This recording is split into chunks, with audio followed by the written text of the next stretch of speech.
Matius pasal 2 ayat yang ke-11. Bapak Ibu, saudara-saudara, rekan-rekan hamba-hamba Tuhan yang saya kasihi dan yang saya hormati, tentunya ini bukan ayat yang baru lagi. Bahkan ini sudah seringkali kita khotbahkan, ya. Saya akan melihat dari sisi persembahannya dulu, ya, karena orang-orang Majus dari timur ini tentunya dari tempat yang sangat jauh melihat bayi yang lahir ini, saudara-saudara.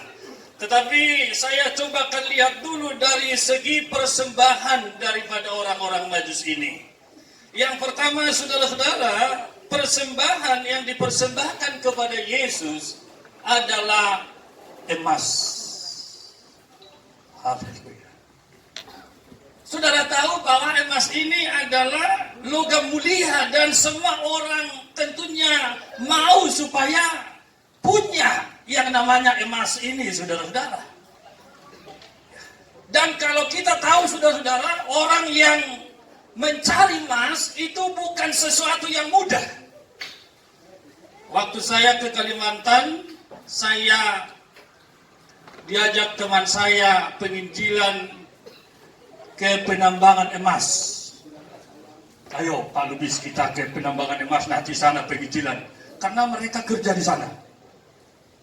Kami pergi ke sana, dan saya dekati seorang ibu yang sedang mengambil, ada tempatnya digoyang-goyang. Saudara-saudara, dalam pikiran saya emas itu kalau sudah ketemu paling nggak sebesar biji jagung atau beras. Itu dalam pikiran saya karena saya belum pernah langsung ke penambangannya, saudara-saudara. Akhirnya saya lihat, saya tanya, ibu, emasnya mana? Kok nggak ada? Baru dia bilang apa? Om, itu dong butiran-butiran yang kecil, kecil sekali. Wah, rupanya bukan langsung sebesar biji jagung, saudara-saudara. Ya, jadi butiran-butiran yang kecil. Baru nanti setelah itu dipisahkan, baru nanti setelah itu disatukan dengan yang lain, terus lagi seperti itu setiap hari, saudara-saudara. Jadi untuk mencari 1 gram emas itu sesuatu yang sulit, saudara-saudara. Ya. Akhirnya saya mulai berpikir, ya, wah sulit sekali. Saudara-saudaraku, orang-orang datang, dikatakan orang-orang dari Majus ini datang membawa persembahannya kepada bayi Yesus yang lahir pada waktu itu. Firman Allah katakan mereka buka tempat persembahan mereka, dan yang pertama dipersembahkan kepada Yesus adalah emas, barang yang berharga, logam mulia, saudara-saudaraku. Saudara, mungkin kita tidak bisa mempersembahkan emas secara materialnya hari ini, di tahun 2022 ini, di hari Natal ini. Tetapi akan coba saya melihat, saudara-saudara, di mana emas di sini juga bisa berbicara kemurnian hidup. Kesucian hidup kita, saudara-saudara. Hidup yang kudus harus kita persembahkan di tahun 2022 ini kepada Tuhan.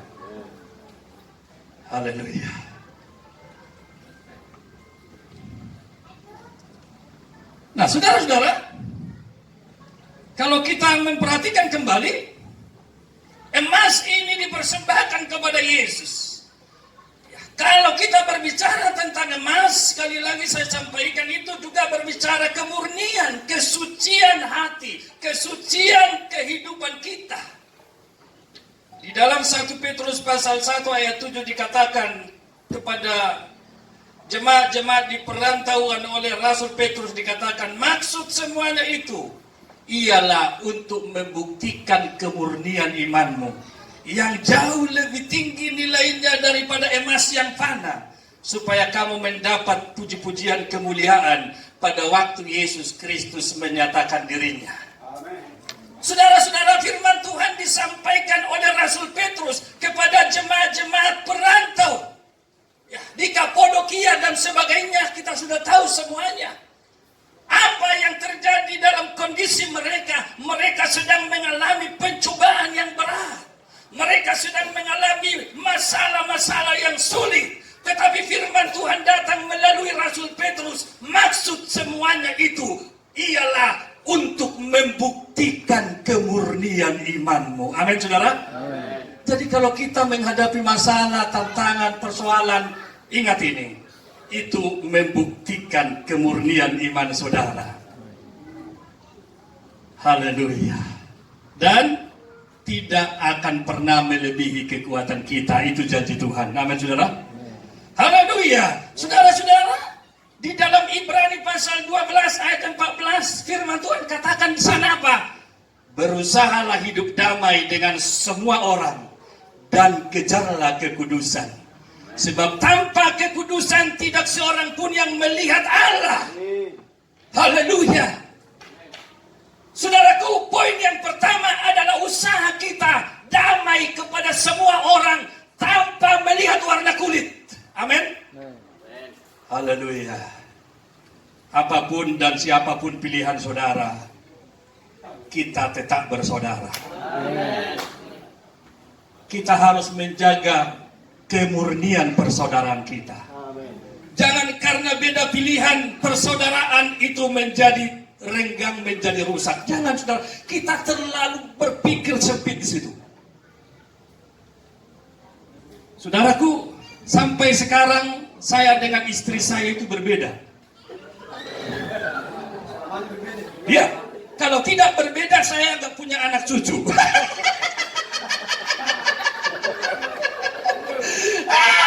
Sekarang orang suka yang sama-sama aja. Betul, saudara? Iya, saudara. Kalau nggak berbeda bahaya malah ya. Tapi perhatikan, saudara. Istri saya, dia partainya beda. Betul. Dia sangat mengidolakan SBY. Baru saya bilang, saya itu Megawati PDIP. Betul, ini bukan ya. Saudara-saudara, saya bilang tidak apa-apa sayangku. Kita bisa satu walaupun berbeda. Jadi pada waktu pemilihan, saya tanya dia, kamu pilih apa tadi? Ya udah, Demokrat lah. Puji Tuhan. Ya sudah, kalau saya PDIP. Bayangkan, satu rumah. Tapi justru karena perbedaan ini dikelola dengan baik. Waduh, justru akhirnya membuat happy. Amin, saudara. Senang gitu. Jadi kalau SBY lagi pidato, saya bilang, itu loh, orang ganteng itu pidato. Jadi kalau Megawati lagi pidato, dia bilang itu loh, ibu cantikku. Ya, betul, saudara. Saudara-saudara, kita harus mempersembahkan emas yang murni di tahun 2022 ini. Emas itu berbicara kemurnian persaudaraan. Amin. Kalau persaudaraan kita hanya karena kepentingan, semua akan hancur, saudara. Hancur.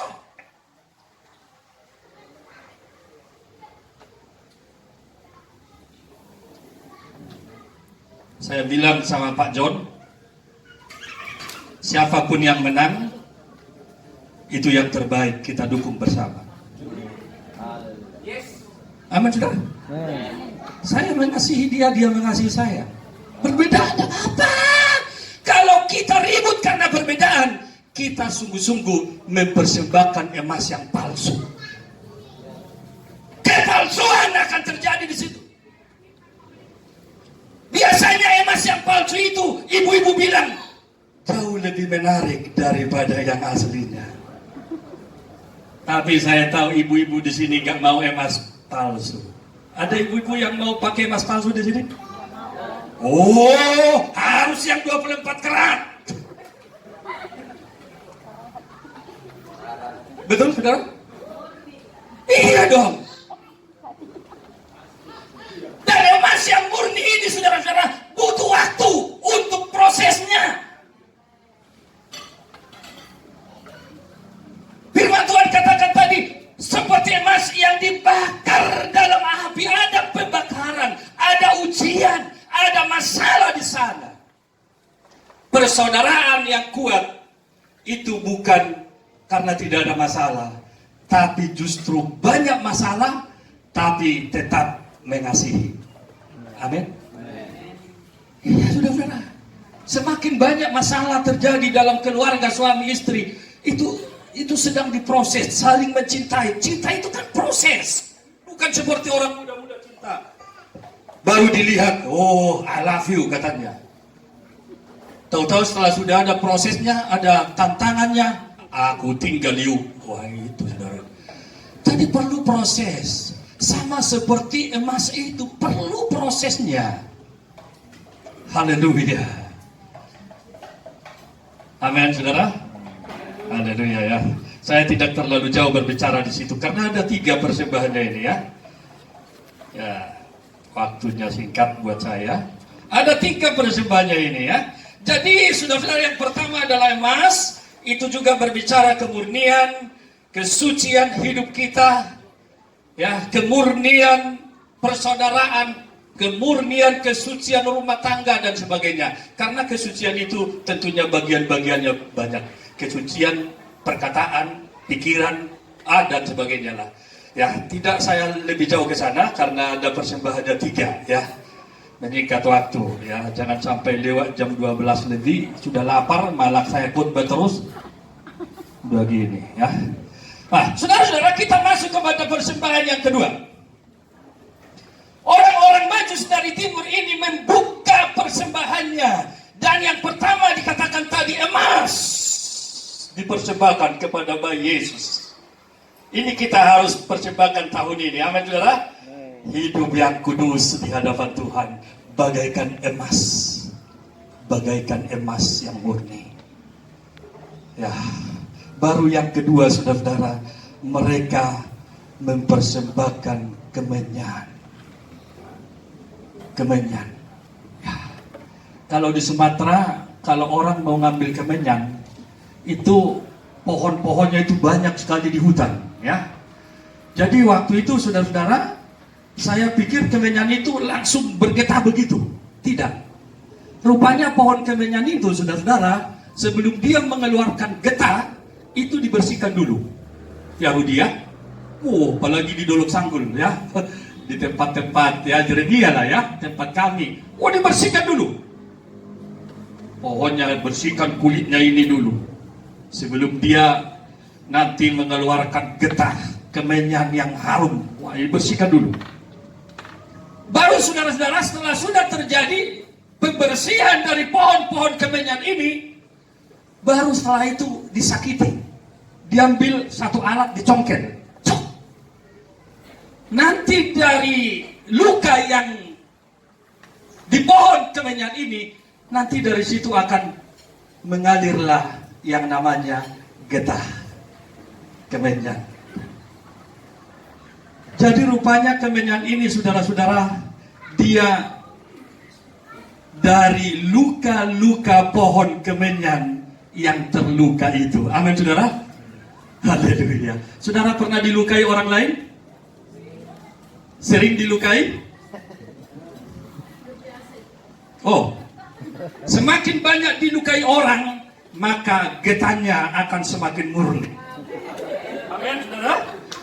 Haleluya. Tetapi semakin banyak melukai orang lain, getahnya makin kering. Haleluya. Haleluya. Biarlah kita, kalau diizinkan Tuhan selalu dilukai dan dilukai, ditusuk, tetaplah berdoa dan menyembah Tuhan. Kemenyan itu berbicara apa? Doa dan penyembahan, saudara-saudara. Penyembahanmu akan semakin tulus pada waktu engkau disakiti, pada engkau dilukai hatimu, tetapi engkau tetap mengasihi orang itu dan berkata, Tuhan, kuatkan aku. Getah akan semakin banyak. Tetapi semakin banyak engkau melukai orang lain dan melukai orang lain, maka penyembahanmu akan semakin kering. Walaupun hatimu Waduh, kamu paksa. Oh, haleluya, haleluya. Itu hanya apa? Itu hanya emas yang palsu.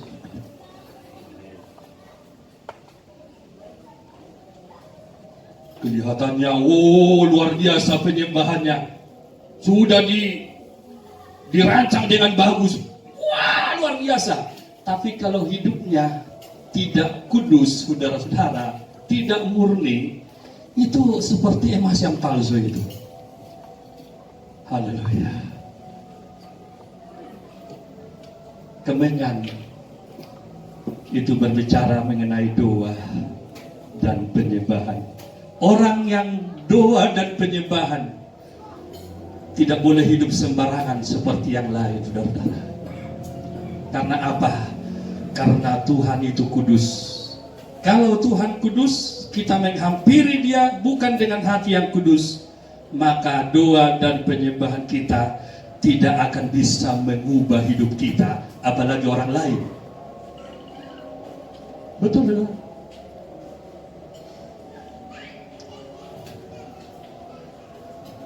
Haleluya.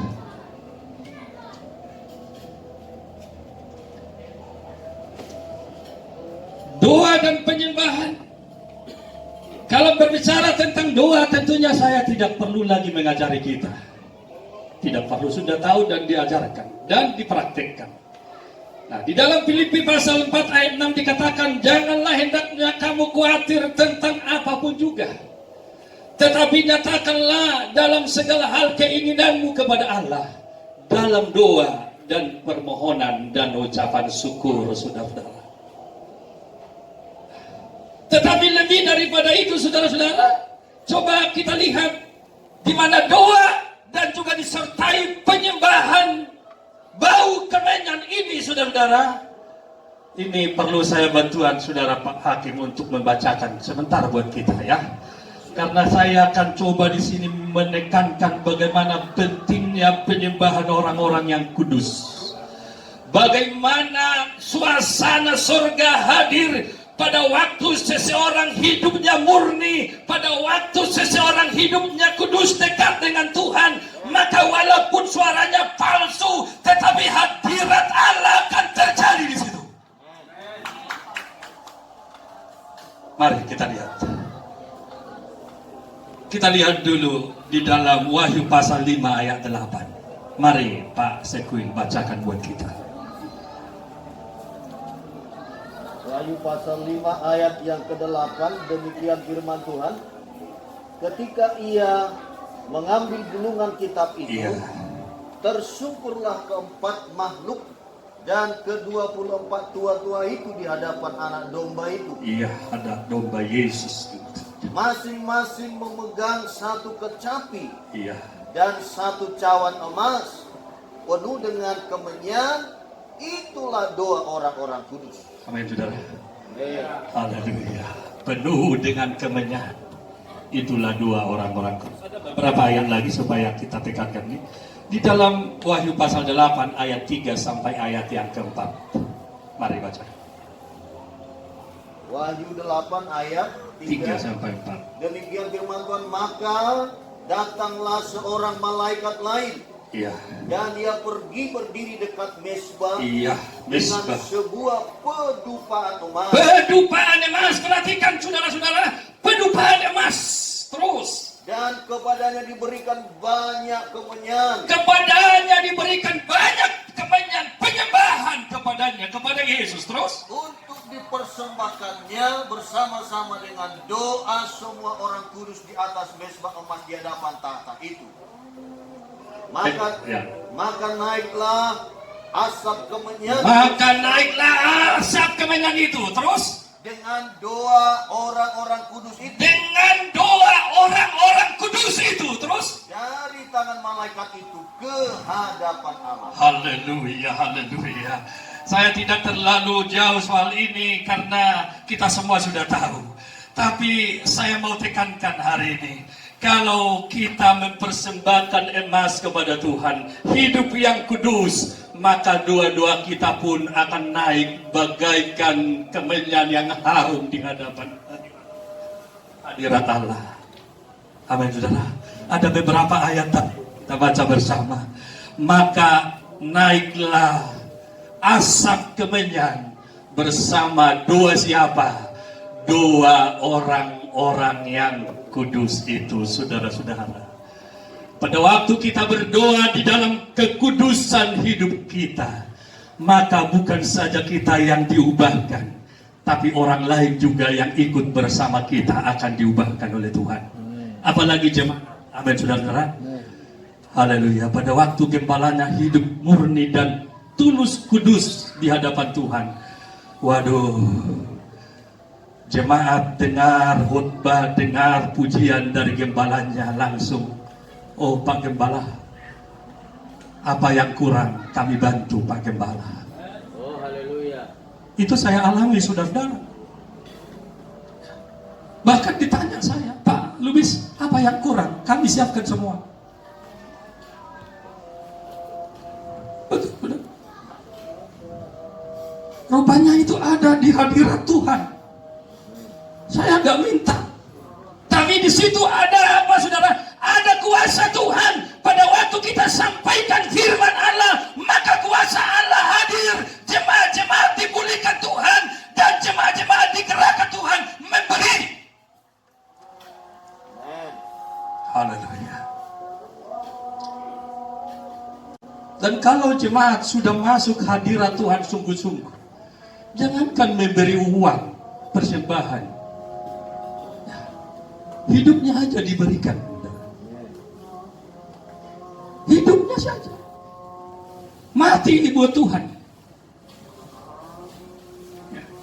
Karena itu, saudara-saudara, saya tidak menasihati saudara kita semua, tapi setiap melayani kita, haleluya, setiap pelayanan kita harus belajar sampaikanlah firman Tuhan.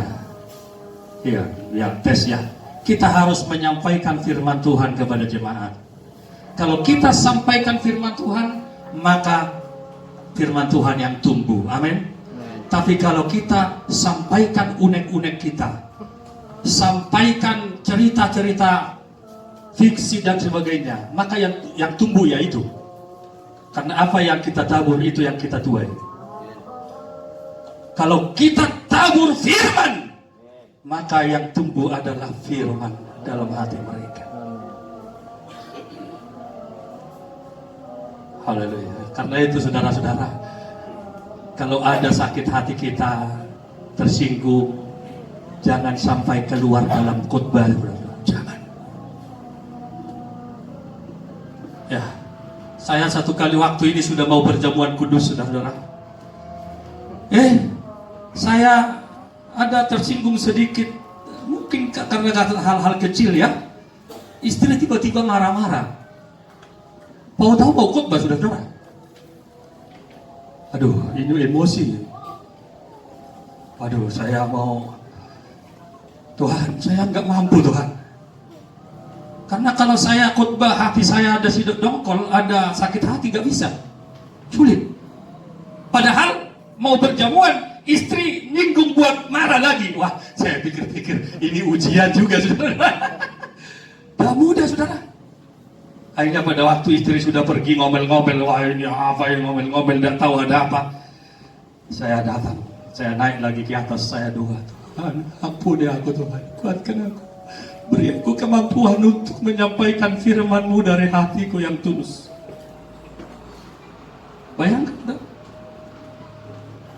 karena saya tidak mau menyampaikan firman dengan penuh kepalsuan, tidak mau. Dan itu berbahaya buat kita, saudara. Saya masuk ke atas, saya doa, Tuhan ampuni saya, kuatkan saya Tuhan. Akhirnya saya rasa sudah lego. Ya istri masih ya sudah. Akhirnya saya persiapkan perjamuan kudus dengan nyanyi-nyanyi. Kuatkanlah oleh Roh-Mu ya Tuhan. Betul. Karena kalau bukan Tuhan, masih ada sakit hati, dongkol, baru tersinggung, tiba-tiba berapi-api sampaikan firman. Wah, firman itu pedang bermata dua, saudara.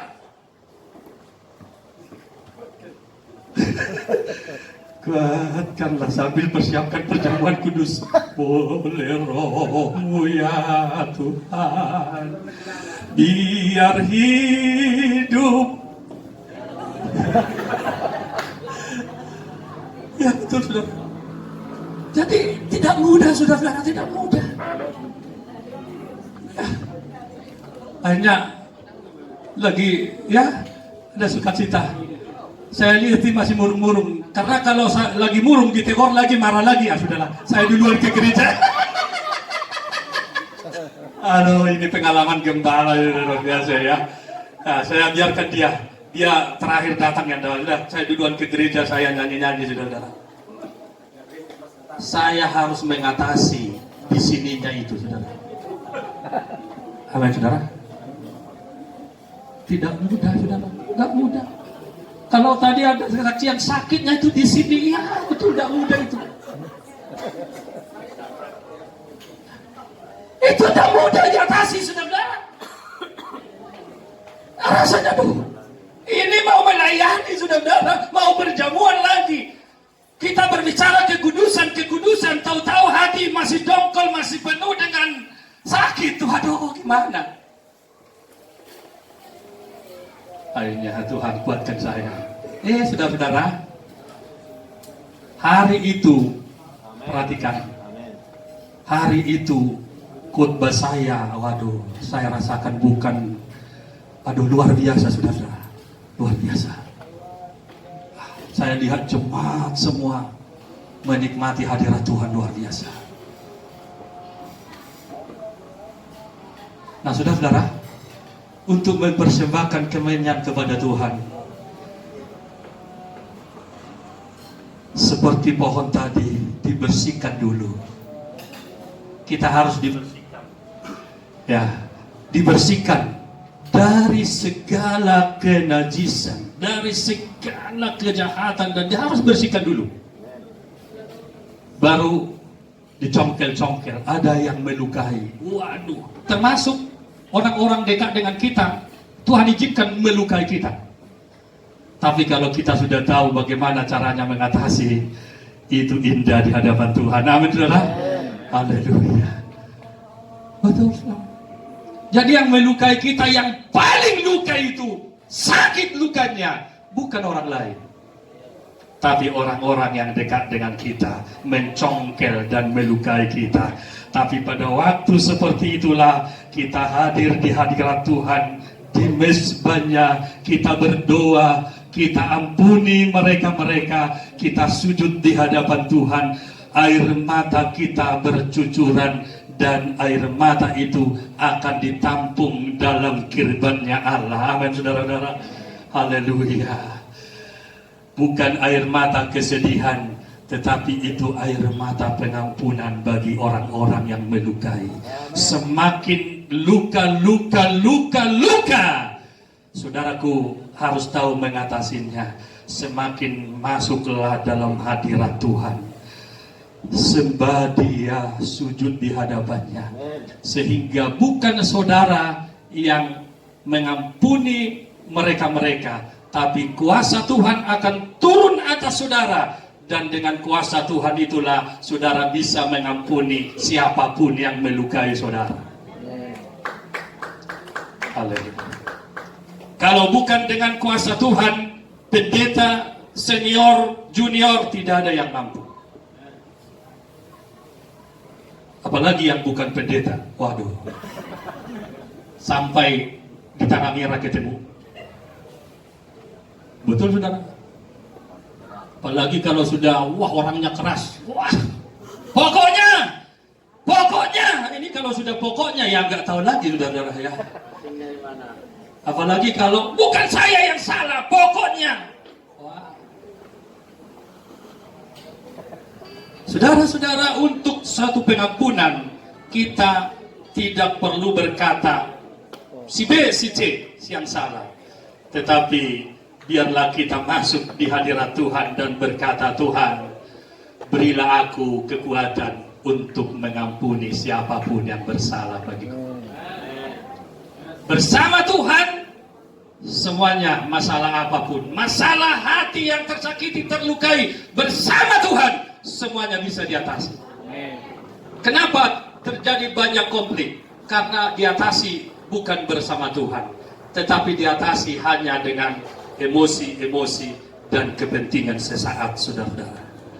Nah, persembahan ini, saudara-saudara, dikatakan tadi, naik bagaikan kemenyan di hadapan Tuhan. Yang ketiga, ya masih banyak acara kita. Yang ketiga, persembahan orang Majus itu emas, kemenyan, dan mur. Waduh, saudara-saudara ya, ini minyak wangi yang mahal harganya. Ya, jadi waktu saya diizinkan Tuhan menginjak Mesir, kami ke museum di Mesir, dibawa oleh pemandu wisata. Baru dia bilang apa, saudara-saudara, ini mayat-mayat ini yang sudah dibekukan dengan minyak wangi. Waduh, ini sudah bertahun-tahun dijadikan jadi mumi. Dan salah satunya minyak wangi yang dipakai adalah mur. Waduh, luar biasa, saudara-saudara. Yang bau itu, yang gak sedap, dikasih mur, jadi wangi. Amin. Haleluya. Ya. Jadi mur ini juga untuk membunuh bakteri berbahaya, mengawetkan mayat, untuk kesehatan mulut, untuk kesehatan kulit. Waduh, banyak sekali manfaatnya. Membunuh parasit di dalam tubuh seseorang. Bayangkan, wah, ini manfaat mur luar biasa ini, minyak ini. Saya tidak perlu ceritakan di mana ini tumbuh dan sebagainya karena waktunya singkat ini ya. Nah, saudara-saudaraku, ini minyak mur ini manfaatnya luar biasa. Ini salah satu persembahan yang dibawa orang Majus itu kepada Yesus. Bukan minyak yang sembarangan, saudara-saudara, tetapi minyak yang manfaatnya bernilai tinggi luar biasa, saudara-saudara. Amin, saudara. Nah, di dalam Pengkhotbah pasal 7 ayat 1 dikatakan, nama yang harum lebih baik daripada minyak yang mahal. Rupanya mur yang mahal itu, saudara-saudara, itu jauh lagi kalah dibanding dengan apa? Nama yang harum. Karena itu, saudara, perhatikan ini.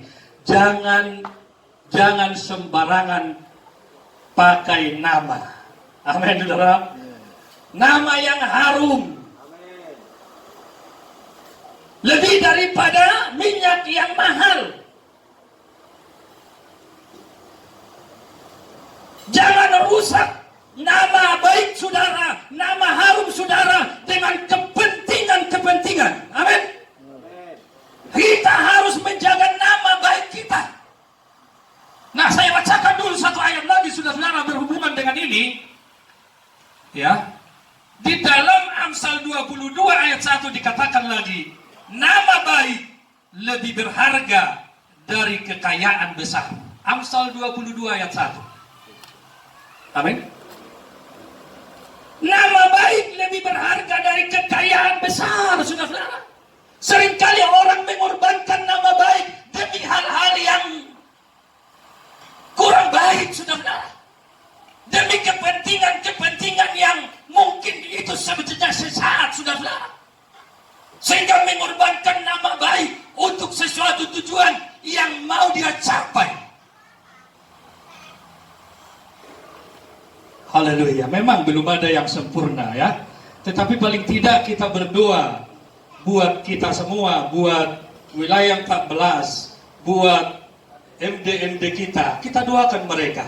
Amin, saudara. Haleluya. Supaya Tuhan tolong, supaya Tuhan memberkati. Ya, saudara, sekali lagi, siapapun yang saudara pilih, siapapun yang saudara dukung, itu adalah hak saudara masing-masing. Amin, saudara. Dan siapapun yang terpilih, berarti itu yang terbaik dan harus kita dukung bersama. Haleluya. Nah, ini penting, saudara-saudara, untuk menjaga nama baik gereja kita, nama baik GPDI. Firman Tuhan katakan tadi, nama baik itu lebih baik daripada minyak yang mahal. Kalau gereja kita GPDI ada konflik, yang malu ya kita juga. Betul, saudara? Apalagi kalau gereja lain yang tahu, gimana? Karena itu tanggung jawab kita semua, siapapun yang saudara dukung, tanggung jawab kita adalah menjaga nama baik gereja kita GPDI. Haleluya. Kita jaga nama baik keluarga kita, nama baik wilayah kita, nama baik gereja kita, nama baik MDMD kita. Jangan sampai di gereja lain, saudara-saudara, nama baik gereja kita, nama baik. Waduh, Pantai Kosta itu, wah ribut aja itu. Pantai Kosta itu apa, nanti mau pemilihan ribut tuh. Perhatikan ini, hindari itu.